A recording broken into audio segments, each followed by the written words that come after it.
할렐루야. 오늘도 하나님 말씀 붙들고 승리하시길 축원합니다.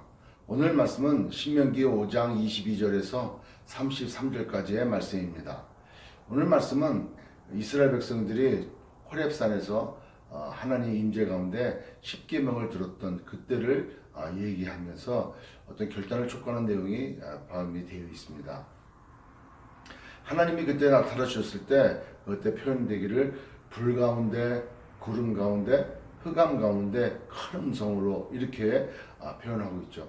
불 가운데 구름 가운데 흑암 가운데 큰 음성, 하나님의 임재를, 또 그 하나님의 임재 가운데 이스라엘 백성들이 느꼈던 그때 그 마음은 엄청난 것이었습니다. 두려움과 참 이렇게 죽는구나 라고 하는 그런 마음을 가진 것이죠. 그래서 두 번 다시 그렇게 하나님이 또 나타나신다면 그때는 우리가 죽을 것 같다.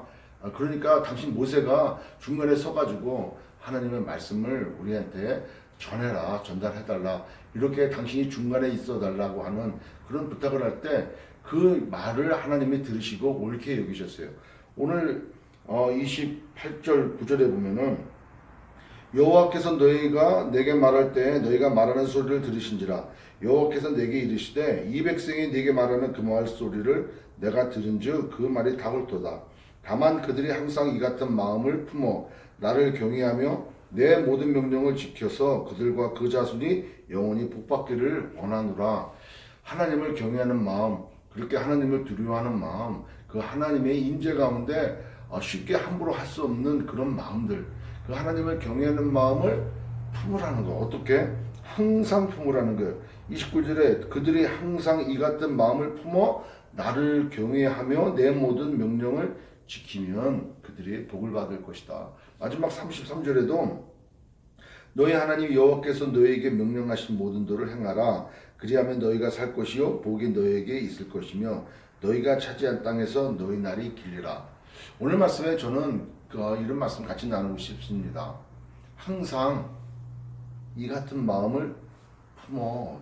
항상 이 같은 마음, 하나님을 경외하는 마음, 하나님 말씀을 받을 때 그 말씀을 두려움으로 그 말씀에 순종하는 마음들, 그런 마음을 항상 품으라는 것이죠. 여러분, 우리가 이 말씀을 참 오늘도 우리가 새겨서 늘상 생각하고 기억해요.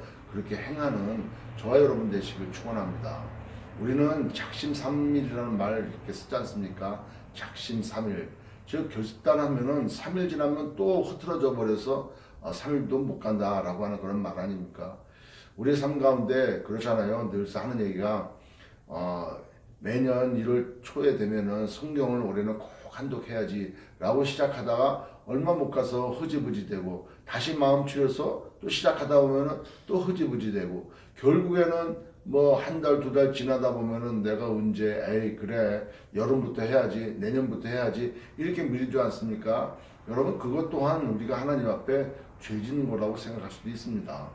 따라서 항상 같은 마음을 품는다는 것, 이것이 우리에게 얼마나 중요한지 몰라요.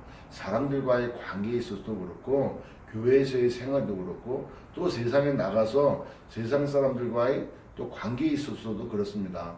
항상 같은 마음을 품는 것, 처음에 결단했고 처음에 그렇게 다짐했던 그 마음을 갖는다는 것. 여러분, 그래서 우리가 결혼식 할 때 그 주례 앞에 그렇게 고백하지 않습니까? 그 사랑이 머리가 파뿌려질 때까지 끝까지 가라고. 여러분, 그 마음 간다는 게 얼마나 중요합니까? 오늘 하나님도 그런 말씀 하시는 것이죠.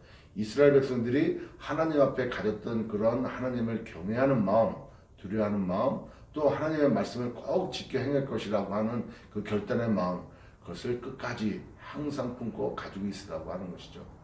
오늘 이 아침에 하나님의 말씀을 묵상하고 하나님께서 우리 각자에게 주신 메시지가 있다면 또 오늘 이 말씀을 듣고 오늘 진짜 항상 같은 마음을 내가 품어야겠구나 라고 결단했다면 여러분, 그 마음을 저녁 자기 전까지 한번 가져보시기 바랍니다. 그리고 뒤돌아봤을 때 내가 오늘 아침에 가졌던 마음 끝까지 가졌다. 여러분, 그것을 통해서 하나님이 영광 받으시 아니시겠습니까?